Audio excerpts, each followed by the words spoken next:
morning student, my name is P. Mamantika, assistant professor from MJ College. This video lecture is going for computer system architecture of BCA final year. So let's begin. Today our topic is input output organization. So what is input output organization? तो input output organisation में सबसे पहले हम देखते हैं input output सब system provides input output subsystem provides an efficient mode of communication between the central system and the outside environment. जो input output सब सिस्टम है ये क्या है? एक मोड है कम्युनिकेशन का, किससे? सिस्टम का मतलब कंप्यूटर का आउटसाइड इन्वायरमेंट से। आउटसाइड इन्वायरमेंट मतलब कि हम यूज़र क्या करते हैं, इनपुट आउटपुट सब सिस्टम का यूज़ करके कम्युनिकेट करते हैं, किससे?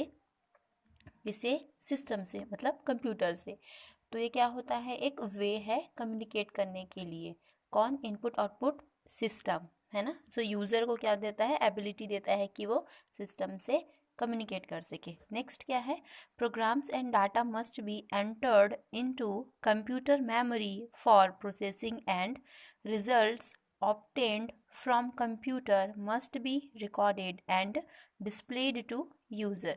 क्या होता है? जो हम प्रोग्राम्स और जो डाटा है वो एंटर करते हैं कंप्यूटर में एज अ इनपुट, तो वो क्या होता है जब डाटा कोई भी इनपुट होगा वो कहाँ जाके स्टोर हो जाएगा? हमारे मेमोरी में स्टोर हो जाएगा। फिर वहाँ से क्या होगा? उसका प्रोसेसिंग होगा और जो रिज़ल्ट आएगा, जो हमको रिज़ल्ट मिलेगा, वो हम क्या करेंगे? यही इनपुट आउटपुट या आउटपुट सब सिस्टम का यूज़ करते हुए उसे हम क्या करेंगे? सबसे पहले तो स्टोर करेंगे और स्टोर करने के बाद आउटपुट सब सिस्टम का यूज़ करते हुए उसको मॉनिटर पे डिस्प्ले करेंगे। मॉनिटर पे कर सकते हैं, प्रिंट आउट ले सकते हैं, वो हमारे आउटपुट के फॉर्म पे डिपेंड करता है। Next, peripheral devices. तो devices that are under direct control of computer are set to be connected online. मतलब क्या है? इस लाइन का मतलब क्या होता है कि वह बाहरी डिवाइस है ना, कोई डिवाइस जो क्या है कंप्यूटर से कनेक्ट है और उस डिवाइस को कंप्यूटर कंट्रोल कर पा रहा है, कमांड दे पा रहा है। इसका मतलब क्या है?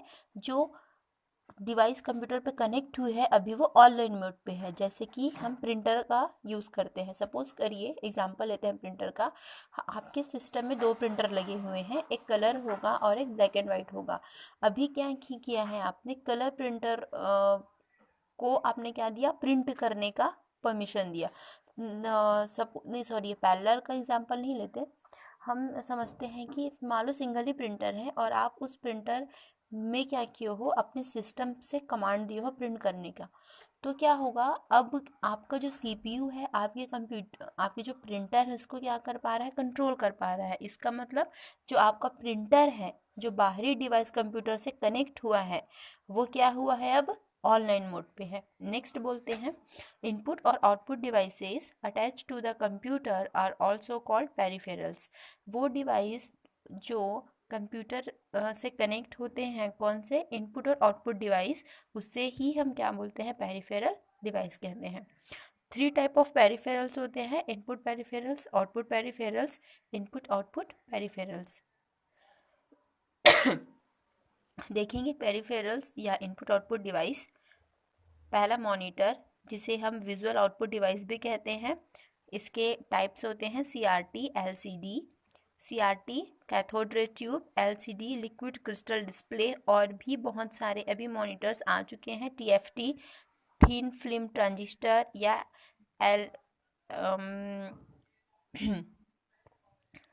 एलईडी। नेक्स्ट है आपका कीबोर्ड, इसे इनपुट डिवाइस बोलते हैं। तो कीबोर्ड के जैसे हम कीबोर्ड का यूज़ इनपुट देने के लिए करते हैं, वैसे ही light pen, mouse, touch screen, joystick का भी यूज़ हम इनपुट देने के लिए करते हैं। Next, printer hard copy device कहा जाता है। टाइप्स है daisy wheel, dot matrix and laser printer. Storage devices में क्या है? मैग्नेटिक टेप और मैग्नेटिक डिस्क। पेरिफेरल को 2 पार्ट्स में कैटेगराइज किया गया है। फर्स्ट इनपुट डिवाइस है, इनमें है keyboards, optical input devices, card reader, paper tape reader, barcode reader, optical mark reader. Magnetic input device, magnetic strip reader, screen input device, touch screen, light pen and mouse. Output device में क्या क्या है? Card puncher, paper tape puncher, CRT. Printer में क्या है, daisy wheel, dot matrix and laser. Next plotter. अब देखते हैं इनपुट आउटपुट इंटरफेस। ये इनपुट आउटपुट इंटरफेस होता क्या है? Input output interface provide a method for transforming information between internal storage such as memory and CPU register and external input output device. ये जो input output interface होता है ये क्या करता है, इंफॉर्मेशन को ट्रांसफ़र करने के लिए यूज़ किया जाता है किनके बीच में, इंटरनल स्टोरेज और एक्सटर्नल इनपुट आउटपुट डिवाइस के बीच में। तो इंटरनल स्टोरेज मतलब कि सीपीयू और मेमोरी में जो डाटा ट्रांसफ़र होता है उस जो डाटा ट्रांसफ़र होता है किसके थ्रू, इनपुट आउटपुट डिवाइस के थ्रू। तो इनपुट आउटपुट डिवाइस इस इंटरफेस से ही पास होकर सीपीयू तक पहुंचते हैं। सेकेंड पॉइंट है, they are special hardware component between CPU and peripherals to supervise and synchronise all input and output transfer. जो इनपुट आउटपुट जो इंटरफेस है वो क्या है, हार्डवेयर कंपोनेंट है जो कि सीपीयू और पेरिफेरल के बीच में लगा होता है। क्यों लगा होता है? ताकि जितने भी इनपुट्स जो सीपीयू में आ रहे हैं या प्रोसेसिंग के बाद जो भी आउटपुट डिवाइस तक जा रहे हैं उन्हें वो मॉनिटर कर सके और सिंक्रोनाइज कर सके। They are called interface units because they interface between the processor bus processor and the peripheral devices.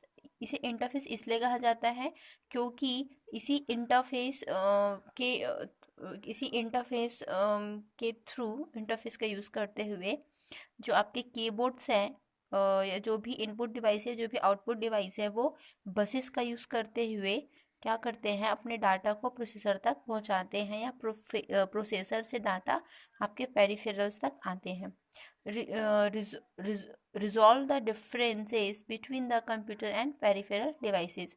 जो हमारे सीपीयू और पेरिफेरल डिवाइसेस के नेचर का डिफरेंस है, चाहे वो वर्ड फॉर्मेट को लेके हो जाए, चाहे वो स्पीड को लेके हो जाए, उस डिफरेंस को रिजॉल्व करने के लिए हम इंटरफेस का यूज़ करते हैं। नेक्स्ट देखते हैं इनपुट आउटपुट जो बस है, जो हम इंटरफेस यूज़ करते हैं वो क्यों यूज़ करते हैं। तो पर्पस क्या है इनपुट आउटपुट इंटरफेस को यूज़ करने का। तो पहला तो है पेरिफेरल का जो नेचर है, जो हम बाहर से जो डिवाइस अटैच करते हैं अपने कंप्यूटर पे उसका नेचर, और जो हमारे सीपीयू वो डाटा एक्सेप्ट करने का जो नेचर है वो डिफरेंस है। कैसे? जो हमारा पेरिफेरल है वो क्या है, इलेक्ट्रोमैकेनिकल है ना, इलेक्ट्रोमैग्नेटिक डिवाइस है, और हमारा सीपीयू क्या है, वो इलेक्ट्रॉनिक डिवाइस है। इसका मतलब जो जैसे आप कीबोर्ड से की प्रेस करने पर जो सिग्नल जनरेट होगा और सीपीयू के द्वारा किसी भी ऑपरेशन को परफॉर्म करने के लिए जो कंट्रोल इंस्ट्रक्शन जनरेट होंगे, जो सिग्नल जनरेट होंगे, वो डिफरेंस होगा। तो इन दोनों का जो डिफरेंसेस है सिग्नल में, उसको सेम स्टेज में लाने का काम कौन करता है, कौन करेगा, इंटरफेस करेगा। मतलब जो आपका पेरिफेरल एग्जांपल लेते हैं कीबोर्ड, आपने कीबोर्ड से की को प्रेस करके जो सिग्नल जनरेट किया वो सिग्नल सीपीयू को समझाने के लिए, ठीक है ना, जो सीपीयू समझ पाएगा जो सिग्नल, उस सिग्नल को वो क्या करता है, उस सिग्नल जो आपका जो कीबोर्ड जो सिग्नल जनरेट किया है उस सिग्नल को जो आपका इलेक्ट्रॉनिक डिवाइस सीपीयू समझे, इसके लिए बीच में कन्वर्टर का काम कौन करता है, इंटरफेस। सेकंड है स्पीड, ट्रांसफर रेट स्पीड। देखिए हम पेरिफेरल मतलब कीबोर्ड का एग्जांपल लेते हैं, अगर आप 1 सेकेंड में कीबोर्ड से की प्रेस करेंगे तो मैक्सिमम 4 से 5 की प्रेस कर पाएंगे। तो ऐसे में क्या होगा, ये सीरियली हो जाएगा। और अगर आप एक एक की प्रेस करते रहे डायरेक्टली सीपीयू में, आप की प्रेस करके अगर आप इनपुट देना चाहेंगे तो उसमें क्या होगा, क्योंकि सीरियल वाइज हो रहा है, 1 बाय 1 प्रेस होता है कि, तो आपका स्पीड कम होगा और आपका सीपीयू आइडल हो जाने वाला है, जिससे थ्रूपुट कम होगा। तो इसके लिए हमने क्या लिया, एक इंटरफेस यूज़ किया। ये इंटरफेस क्या करता है, इसमें रजिस्टर लगे होते हैं, वो क्या करता है 1 बाय 1 जब आप कीबोर्ड पे की प्रेस करते हैं तो उसे 1 बाय 1 वो स्टोर कर लेता है, बाद में इसे पैरेलली रूप से क्या करता है, सीपीयू तक पहुंचा देता है। तो इससे स्पीड क्या हो जाती है, बढ़ जाती है। थर्ड होता है डाटा ट्रांसफ़र और यूनिट ऑफ इंफॉर्मेशन। देखिए, जो हमारा सीपीयू होता है और मेमोरी जो होता है वो क्या उसमें जो हम ऑपरेशन परफॉर्म करते हैं, या मेमोरी में समझ लीजिए, अगर आप मेमोरी में कोई भी डाटा सेव करते हैं तो वो बाइट्स के फॉर्म में होता है। बाइट्स मीन्स कि बहुत बड़े बड़े डाटा का कलेक्शन होता है। वहीं बात करें अगर पेरिफेरल्स की, तो वो बाइट या ब्लॉक्स के फॉर्म में क्या करता है, डाटा जनरेट करता है। तो जो डेटा फॉर्मेट होता है दोनों के क्या होते हैं, अलग अलग होते हैं। क्योंकि हमारा जो सीपीयू है 32 बिट का होता है, 64 बिट का होता है, और वहीं पे कीबोर्ड 1 बाइट का यूज़ करते हैं। तो क्या होगा, इसमें क्या होता है, जो कीबोर्ड जो वर्ड जो बनाया है उसका फॉर्मेट, और जो सीपीयू में जो वर्ड जाता है उसका फॉर्मेट क्या होता है, अलग होता है। तो इनके बीच की जो डिफरेंस है उसको भी, जो गैप आ रही है उसको भी इक्वल स्टेज में लाने का काम कौन करता है, आपका इंटरफेस करता है। नेक्स्ट है ऑपरेटिंग मोड ऑफ पेरिफेरल में डिफर। कहने का मतलब ये है, जो जैसे कि ऑपरेटिंग मोड कहने का मतलब है, जैसे हम क्या करते हैं, माउस या समझ लेते हैं कीबोर्ड से अगर हम कुछ भी कमांड दे रहे हैं, मतलब कोई भी की प्रेस कर रहे हैं, तो ऐसा तो नहीं कंप्यूटर डायरेक्ट समझ जाता है। वो जब हम की प्रेस करते हैं तो उसका एक ड्राइवर चलता है कीबोर्ड का, जो समझाता है किसको, सीपीयू को, कि क्या अभी चलने वाला है। इसका मतलब क्या है, ड्राइवर मतलब क्या, प्रोग्राम। तो अगर आपको कीबोर्ड से काम लेना है कंप्यूटर में, तो आपको उसका एक प्रोग्राम बनाना पड़ेगा, जो प्रोग्राम चलेगा, जो क्या करता है, ट्रांसलेटर का काम करता है। क्योंकि कीबोर्ड का फॉर्मेट और आपके सीपीयू का फॉर्मेट अलग होता है।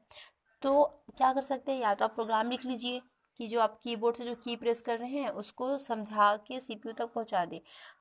पर इससे क्या होगा, आपको कीबोर्ड के लिए भी प्रोग्राम लिखना होगा, प्रिंटर के लिए भी लिखना होगा, माउस के लिए भी लिखना होगा। जितने भी पेरिफेरल्स अगर आप यूज़ करते हैं तो उन सभी के लिए आपको क्या लिखना होगा, प्रोग्राम लिखना होगा। जिससे क्या कर सकते हैं, ये इन प्रोग्राम से आप डायरेक्ट क्या कर सकते हैं, अपने पेरिफेरल को कम्युनिकेट करा सकते हैं अपने सीपीयू से।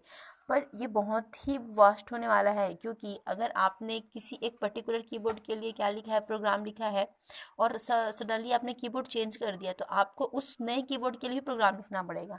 तो ये जो डिफ़िकल्टी है उसको हटाने के लिए हमने क्या यूज़ किया, इंटरफेस यूज़ किया, ताकि हम क्या कर सके, ताकि हम हर तरीके के काम को क्या कर सके, कन्वर्ट कर सके, हर तरीके के काम को, जो भी पेरिफेरल्स कंप्यूटर्स पेरिफेरल का यूज़ कंप्यूटर से कराना चाहते हैं। तो ये सभी रीज़न है कि हम इंटरफेस को यूज़ करते हैं। वही